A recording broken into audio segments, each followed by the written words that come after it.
த டிபேட்டுக்கு எல்லாரையும் வரவேற்கிறோம்.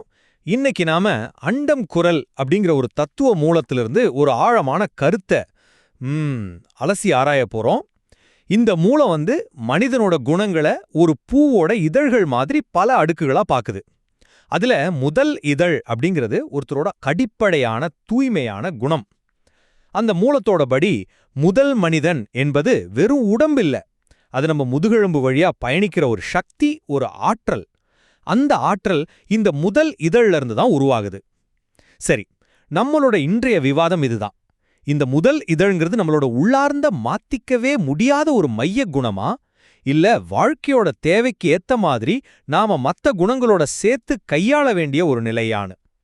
என்னை பொறுத்த வரைக்கும் இந்த ஆற்றல் ஒருத்தரோட அசைக்க முடியாத மைய இயல்பு, அதோட தூய்மையை காப்பாத்துறது தான் முக்கியம்னு நான் வாதிடுவேன்.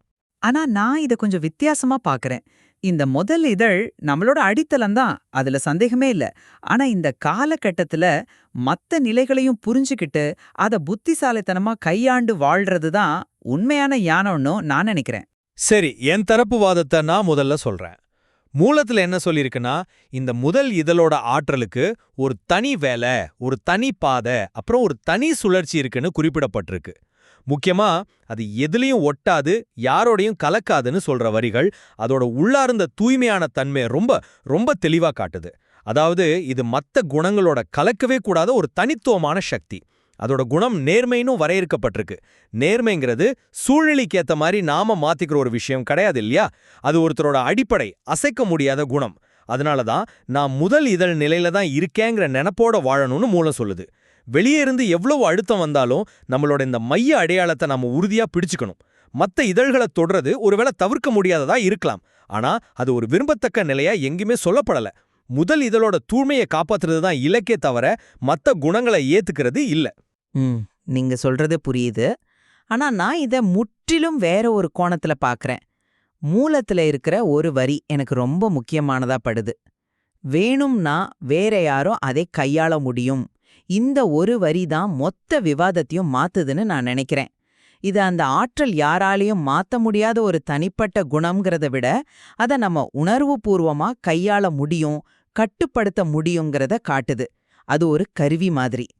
இன்னொரு முக்கியமான விஷயம், ஒரு குறிப்பிட்ட வயசுக்கு மேல மத்த இதழ்களை தொடாம வாழறது மனித குணம் கிடையாதுன்னோ, இன்னைய உலகத்துல அது அவசியம்னோ மூலமே ஒத்துக்கொள்ளுது. இது ஏதோ ஒரு இலட்சியவாத கோட்பாடு இல்ல, இது ஒரு நடைமுறை வழிகாட்டுதல். இங்கே எது தவறுன்னு சுட்டிக்காட்டப்படுதுன்னா, மத்த குணங்களை கையாள்றது தப்பில்ல, ஆனா குணங்களை மாற்றி மாற்றி அதைஞ்சுக்கிட்டே இருக்கிறது தான் தவறு. அதாவது ஒரு நோக்கம் இல்லாம கண்டபடி நிலைகளை மாத்துறது தான் தப்பு. திட்டமிட்டு தேவைக்காக செய்யறது தப்பில்ல. அதனால என்னோட வாதம் என்னன்னா, முதல் இதழை ஒரு நங்கூரம் மாதிரி நிலையா வச்சுக்கிட்டு தேவைப்படும்போது மத்த குணங்களை புத்திசாலித்தனமா கையாளணுங்க தான் இந்த மூலம் சொல்லிக் கொடுக்குது. சரி, நீங்க சொல்றதுலேருந்து ஒரு விஷயத்தை எடுத்துக்கலாம். தனி பாதைன்னு மூலம் சொல்றத நீங்க ஒரு தனித்துவமான கருவின்னு சொல்றீங்க. ஆனா எனக்கு அது அப்படி தோணல. தனி பாதைனா என்ன?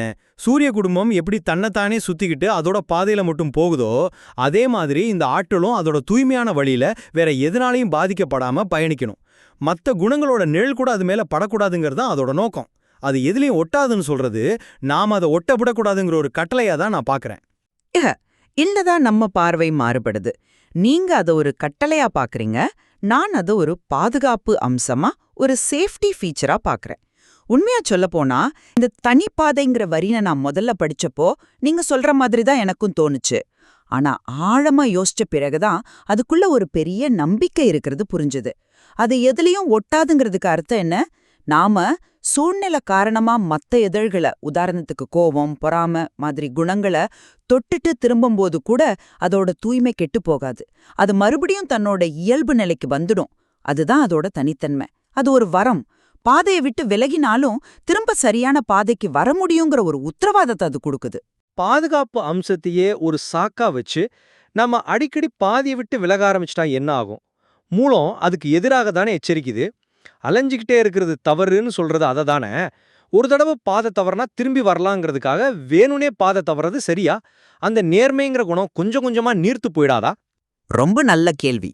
இங்கதான் கையாளுதல்ங்கிற வார்த்தையோட ஆழம் நமக்கு புரியுது. அலைஞ்சு போறதுக்கும் கையாள்றதுக்கும் பெரிய வித்தியாசம் இருக்கு பாருங்க.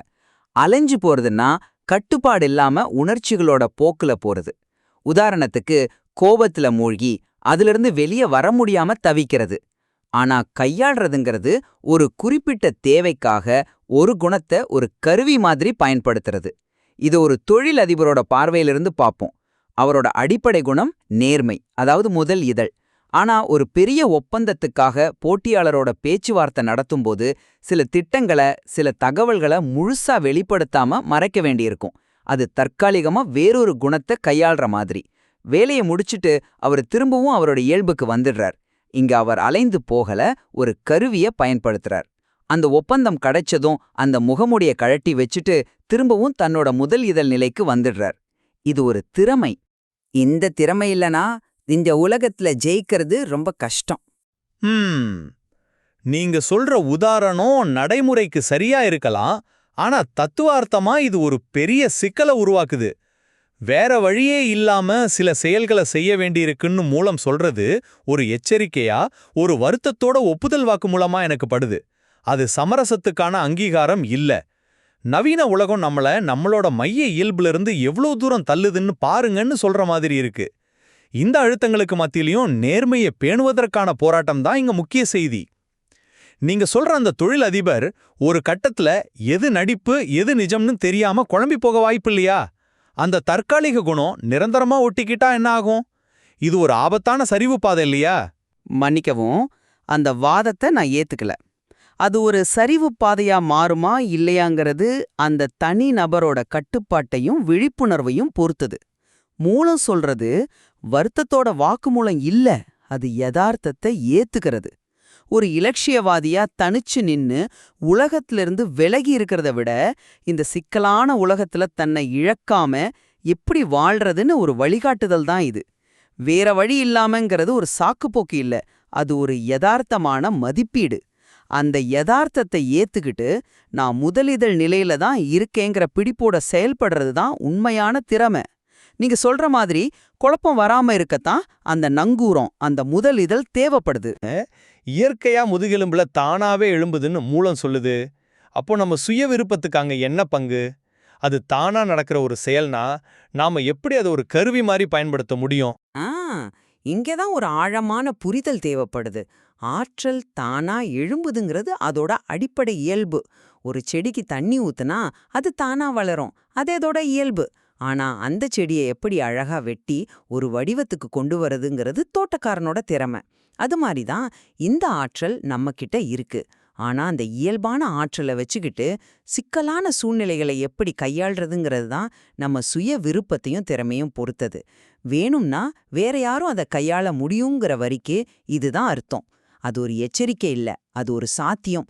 அந்த ஆற்றலை அதன் போக்குல விட்டுட்டா அது சும்மா இருக்கும். ஆனா அதை உணர்ந்து அதை கையாள கத்துக்கிட்டா அது ஒரு பெரிய சக்தியா மாறும்.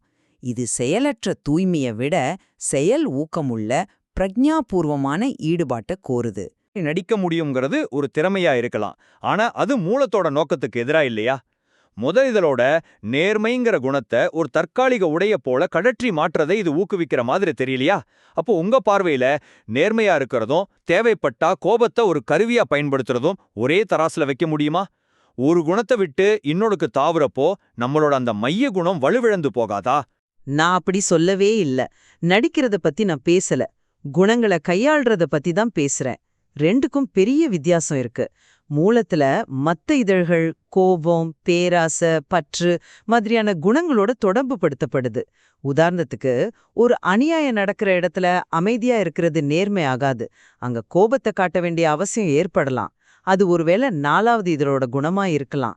ஆனா அந்த கோபம் ஒரு கருவியா பயன்படுத்தப்பட்டு அந்த அநியாயத்தை தடுத்ததும் வேலை முடிஞ்சதும் மீண்டும் முதல் இதழோட அமைதியான நேர்மையான நிலைக்கு திரும்புறது தான் இங்க முக்கியம். அந்த கோபத்திலேயே தங்கிடுறதோ இல்லனா நோக்கமே இல்லாம கோபத்துக்கும் அமைதிக்கும் நடுவுல அலைஞ்சுக்கிட்டு இருக்கிறது தான் தவறு. முதல் இதழ்ங்கிறது நம்ம வீடு. நம்ம வேலைக்காக வெளியே போகலாம், ஆனா சாயங்காலம் வீட்டுக்கு திரும்ப வரணும். வீட்டை விட்டு வெளியே போறதே தவறுன்னு சொல்றது நடைமுறைக்கு ஒத்து வராது. நம்ம மைய குணம் வலுவிழந்து போகாது. ஏன்னா நம்மளோட வேர் முதல் இதழ்ல தான் இருக்கு. சுருக்கமா சொல்லணும்னா அண்டம் குரல் வலியுறுத்துறது இதுதான். முதல் இதழ்ங்கிறது ஒருத்தரோட அசைக்க முடியாத நேர்மையோட மையம், அவங்களோட உண்மையான அடையாளம். வாழ்க்கை நம்மள சமரசங்களுக்கு தள்ளலாம், வெளியிருந்த அழுத்தங்கள் நம்மள மாத்த முயற்சி செய்யலாம். ஆனா இந்த அடிப்படை நிலையில உறுதியா நிக்கிறது தான் உண்மையான ஒழுக்கம். மத்த நிலைகளை தொடர்றதுங்கிறது ஒரு தற்காலிகமான தவிர்க்க முடியாத விலகலா இருக்கலாம். ஆனா அது ஒருபோதும் ஒரு வாழ்க்கை முறையாவோ இல்ல கொண்டாடப்பட வேண்டிய திறமையாவோ ஆகாது. தூய்மைய பேணுவதே இலக்கு. ஏன் பார்மேலர் இந்த மூலம் ஒரு சிக்கலான உலகத்தை எப்படி ஃபேஸ் பண்ணணும்னு ஒரு அருமையான நுட்பமான வழிகாட்டுதலை கொடுக்குது. முதல் இழல் நம்ம நங்கூரம், நம்ம அடிப்படை அடையாளம், அதுல எந்த மாற்று கருத்தும் இல்ல. ஆனா அந்த நங்கூரத்துக்கு பக்கத்திலேயே பயந்து நிக்கிறது ஞானம் இல்ல.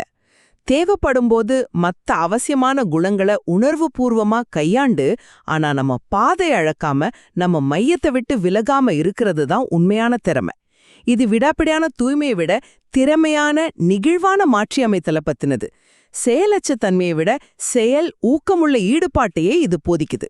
ஆக இந்த ஆற்றல் ஒரு நிலையான இலட்சியமா, நாம எப்பவும் அடைய முயற்சிக்க வேண்டிய ஒரு தூய்மையான நிலையா, இல்ல வாழ்க்கை பயணத்துக்கான ஒரு மாற்றமைக்கக்கூடிய கருவியா அப்படிங்கிறது ஒரு ஆழமான கேள்விதான். இந்த ரெண்டு விண்ண கண்ணோட்டங்களும் மூலத்தோட செய்தியை பத்தின நம்ம புரிதலை நிச்சயம் ஆழமாக்குது. ஆமா, இதுல இன்னும் ஆராயறதுக்கும் ஆழமா சிந்திக்கிறதுக்கும் நிறைய விஷயங்கள் இருக்குங்கிறது மட்டும் ரொம்ப தெளிவா தெரியுது.